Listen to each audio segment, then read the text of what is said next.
Mis padres le dieron mi coche a mi hermano sin preguntarme. Solo dijeron, puedes comprarte otro. No discutí, los dejé pensar que habían ganado. Pero cuando mi hermano intentó registrar el coche, descubrió la verdad.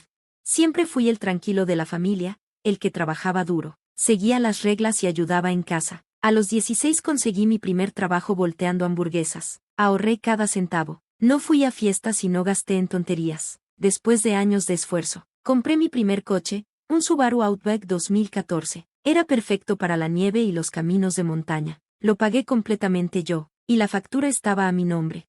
Mi hermano menor, Chase, era todo lo contrario, flojo, mimado y siempre metido en problemas. Pero mis padres siempre lo protegían. Mientras tanto, yo tenía que resolverme solo. Vivía en casa mientras iba al colegio comunitario, pagaba una pequeña renta y trabajaba medio tiempo.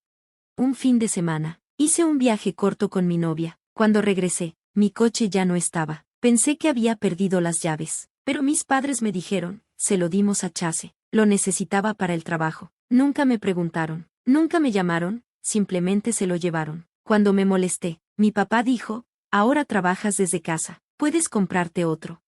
Les dije, el coche está a mi nombre, es mío, pero no les importó, así que me quedé callado y los dejé pensar que habían ganado. Vi cómo Chase manejaba mi coche, lo llenaba con sus amigos e incluso fumaba dentro. Pero yo sabía algo que ellos no, la factura seguía a mi nombre. Eso significaba que Chase no podía registrarlo, sacar placas ni asegurarlo. Y entonces pasó, un día, Chase fue detenido. La policía vio las placas falsas y remolcó el coche. Me llamó en pánico, pidiéndome ayuda. Solo le dije, no es mi problema. Mis padres estaban furiosos, pero no me importó. Al día siguiente, fui al corralón con la factura y recuperé mi coche. Chase estaba tan desesperado que intentó reportar el coche como robado. La policía vino a mi trabajo, pero cuando les mostré la factura, se rieron. En cambio, Chase se metió en problemas por presentar un reporte falso. Más tarde, cuando intentó registrar otro coche, el DMV lo bloqueó por multas pendientes. Mis padres tuvieron que pagar $1,300 para arreglarlo, pero aún así me echaron la culpa a mí. Me mudé 2 semanas después y conseguí mi propio lugar. Dejé de hablar con mis padres. Chase después se disculpó, pero no le creí. Lo mejor de todo, sigo manejando mi Subaru. Me deshice del olor a cigarro y los golpes, finalmente se sentía mío otra vez. Pensé que ahí terminaba todo, pero estaba equivocado. Unos meses después, mi tío Roy tocó a mi puerta. Se veía incómodo y dijo, tu papá está en un gran problema. Después de que me fui, mis padres pusieron todos sus problemas financieros sobre Chase. Incluso usaron su nombre para pagar cuentas. Pero cuando Chase perdió su trabajo, necesitaron un nuevo plan. Ahí fue cuando mi papá hizo lo impensable, robó mi identidad, usando una copia vieja de mi número de seguro social y una licencia de conducir vencida. Sacó un préstamo de $8,000 a mi nombre. Nunca hizo un solo pago. Empecé a recibir llamadas de cobradores. Fui al banco, obtuve los detalles del préstamo y vi toda la información falsa que usó mi papá. Incluso puso mi coche como garantía. Me quedé helado, no enojado, solo frío. Fui a la policía y presenté una denuncia con todas las pruebas. Un mes después, me llamó un detective. El banco presentó cargos, robo de identidad, fraude, falsificación. Arrestaron a mi papá. Mi mamá intentó echarse la culpa, pero sus huellas estaban en los papeles del préstamo. Hasta salió en las noticias locales. Mi familia empezó a llamarme, algunos me culpaban, otros me apoyaban. Mi abuela me rogó que retirara los cargos, diciendo, la familia es lo más importante. Le pregunté, ¿alguna vez se disculpó? No tuvo respuesta. Chase se quedó callado, hasta que un día apareció en mi trabajo. Se veía diferente, acabado. Juró que no sabía nada del préstamo. Luego me dijo algo impactante, mis padres querían que él tomara la culpa. Le dijeron que dijera que él había falsificado mi nombre, porque como era más joven, tal vez recibiría una sentencia más leve. Me sentí enfermo. Chase me preguntó qué hacer. Le dije, no mientas por ellos. El caso llegó a juicio. Mi papá se negó a declararse culpable. Incluso cuando le ofrecieron un trato, 2 años de libertad condicional, el pago completo del préstamo y una disculpa pública. Prefería pelear antes que admitir que estaba equivocado. Mi mamá intentó visitarme, pero no la dejé entrar. Dejó una nota en mi puerta, antes eras un buen hijo. Yo también perdí algo. Todo comenzó porque me compré un maldito carro. Puede sonar tonto, pero me enseñó una lección muy dura. Nunca tuve una familia de verdad. Solo tuve gente que necesitaba que me callara y obedeciera, que me quería por lo que podía hacer por ellos, no por quien yo era. Cuando finalmente me defendí, se pusieron en mi contra, pero al hacerlo, gané claridad, distancia y control. Empecé a ver a una terapeuta. Le conté todo y ella dijo, a veces, dejar de tener contacto es lo más sano que puedes hacer. Lo entendí, pero no estaba listo para cortar relaciones por completo porque aún tenía asuntos pendientes. Parte 17. El movimiento final. Nadie esperaba lo que pasó después. Chase se mudó conmigo por un tiempo solo para alejarse de su casa. Por primera vez en años, realmente conversamos. Me enteré de que a él también le habían mentido. Le decían que me fui porque no me importaba, que le di el carro y que no quería tener nada que ver con él. Le habían estado envenenando la mente sobre mí por años. Juntos, ideamos un plan. Chase prometió decir la verdad sobre los documentos falsificados, el carro y todo lo demás. Los fiscales incorporaron su declaración veraz al caso. Se reabrió el acuerdo de culpabilidad, pero con una condición. Mis padres tenían que emitir una disculpa pública por escrito hacia mí. Mi papá trató de pelear contra el acuerdo, pero no pudo ganar. La audiencia es en 3 semanas, y estaré allí en primera fila viéndolo leer cada palabra. 2 semanas antes de la audiencia, recibí un sobre real por correo, no un email ni una llamada, procedente de un apartado postal en Pueblo, Colorado. Dentro había un documento impreso con una nota adhesiva amarilla que decía, necesitas saber toda la verdad. El documento era un poder notarial firmado hace 3 años que le otorgaba a mi mamá autoridad total para actuar en mi nombre, pero aquí viene lo impactante, fue firmado por mí, o al menos así parecía. Yo nunca firmé nada así, ni en persona ni electrónicamente. Era una firma falsificada, hecha para parecerse a las de los papeles del préstamo, y estaba fechado antes del préstamo, incluso antes de que Chase obtuviera el carro. Esto no fue un error aislado, formaba parte de un plan mucho más grande. Llamé al banco y rastreé al notario que aparecía en el poder notarial. El notario era un viejo amigo de mi mamá de la iglesia, pero su licencia como notario había expirado hacía 5 años. Indagué más a fondo. Conseguí un abogado y revisamos los registros. Incluso habían usado ese poder notarial para abrir una segunda tarjeta de crédito a mi nombre, una tarjeta de la que jamás supe que existía. Estaba al máximo con $1,900, utilizada para compras en Home Depot, una renta en Airbnb durante unas vacaciones en Santa Fe, comestibles, lo que se te ocurra. Me estaban robando dinero desde mucho antes de que apareciera el Subaru. Y lo peor, mi papá no era el cerebro del asunto, era mi mamá. Llamé a mi mamá, a pesar de saber que no debía. Cuando contestó con un casual, hola, cariño, inmediatamente le dije, falsificaste mi firma. Tengo el documento del poder notarial. Lo firmaste para abrir créditos a mi nombre. Me robaste, mucho antes del carro o del préstamo. Ella se quedó en silencio un momento antes de decir, hice lo que tenía que hacer para mantener a flote a esta familia. Tú vivías aquí y comías nuestra comida. Nos lo debías. Esa fue la última vez que hablé con ella. Cuando le conté todo a Chase, se puso pálido. ¿Me estás diciendo que usaron tu nombre incluso antes del carro? Le respondí, sí. Él no dijo mucho, solo asintió. Esa noche lo escuché llorar en el baño. A la mañana siguiente, se había ido. Dejó una nota diciendo, no puedo vivir con ellos ni conmigo mismo hasta arreglar esto. Me voy a PBLO. Encontraré al notario. Haré que hable.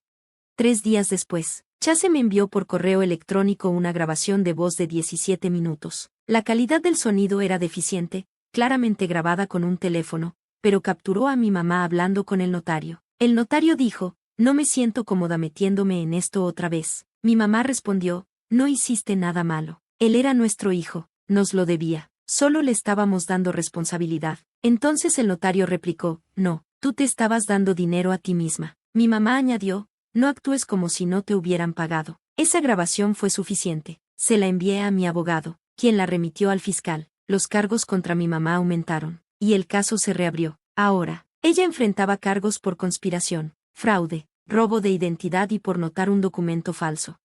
La fecha en el juzgado se pospuso, más cargos, más papeleo. Yo seguía yendo al trabajo, pagando mi renta y manejando mi Subaru como si nada hubiera cambiado, aunque todo lo había hecho.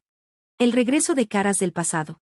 Una noche, llegué a mi departamento y encontré una carta deslizada bajo la puerta. No había dirección de remitente ni sello, solo un papel doblado. Dentro había una copia de mi reporte de crédito, pero era uno viejo de hace 2 años, de cuando mi crédito cayó misteriosamente. Asumí que fue por un pago de préstamo estudiantil que se había atrasado. El reporte mostraba 5 cuentas en cobranza a mi nombre que ni siquiera eran mías. Todas se vinculaban a direcciones relacionadas con mi tío Roy, el mismo tío que me advirtió del lío meses atrás. Fui directo a la tienda de autos de mi tío Roy en PBLO West. Ni siquiera traté de disimular. Lo confronté en ese mismo instante mientras hablaba con un cliente y esperé hasta que quedamos solos. Le mostré el papel. Él lo miró, luego suspiró y ella dijo, no te darás cuenta. Resultó que él la había ayudado. Mi mamá se estaba ahogando en deudas, y una vez que el buen crédito de Roy se arruinó, ella se volvió hacia mí, abriendo cuentas usando mi información. Aunque Roy no falsificó nada por sí mismo, ayudó a entregar los documentos fraudulentos. Por eso trató de advertirme antes, era su manera de decirme que él también estaba atrapado. Lo denuncié al fiscal, y lo arrestaron 2 semanas después. Esta vez, todo salió en las noticias. Mi teléfono explotó de llamadas, y esta vez nadie los defendió. Hasta mi abuela dejó de llamar porque finalmente vio la verdad. El enfrentamiento en la corte. El día de la audiencia preliminar, la sala del juzgado estaba llena. Se realizó en una sala más grande porque había muchos cargos, y tanto mi papá como mi mamá estaban en juicio juntos. El caso de mi tío se manejó por separado. Me senté en la primera fila, como prometí, con Chase a mi lado, con esa camisa abotonada arrugada que solía usar para las entrevistas de trabajo. No había hablado mucho desde que envió la grabación, y la tensión en la sala era palpable. Mi mamá jugueteaba con su pañuelo, y mi papá miraba la pared.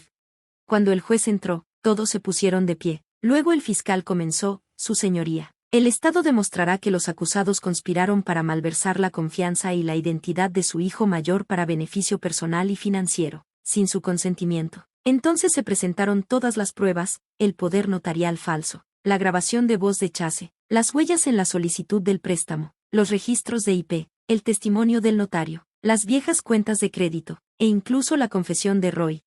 Mi mamá se puso roja, luego pálida, y finalmente se quedó en blanco. Mi papá no mostró ninguna emoción. Entonces me llamaron a declarar en el estrado para decir la verdad en público. Subí, me senté y, por primera vez, dije todo en voz alta. Les dije que no solo me robaron dinero, me robaron años de mi vida. Se aprovecharon de mi silencio y lealtad, mintiendo a mi hermano y a todos los demás, solo porque creían que no iba a luchar.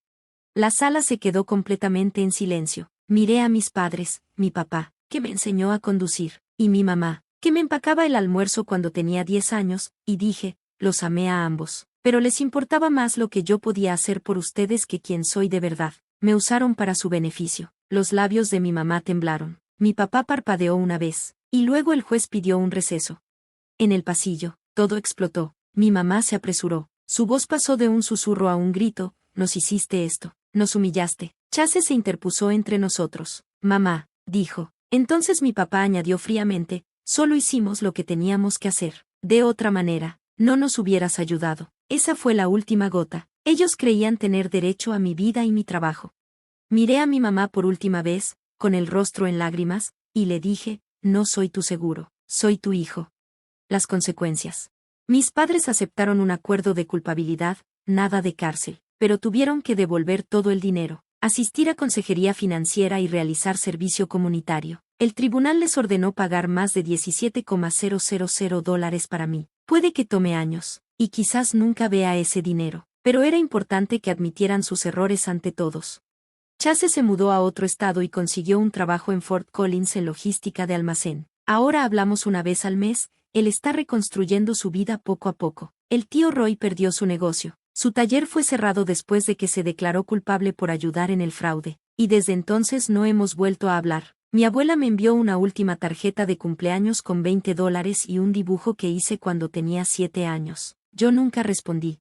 La sanación no es una línea recta. 6 meses después, recibí un mensaje de voz de mi mamá diciendo, lo siento, sé que no arregla nada, pero te extraño. Nunca volví a llamar.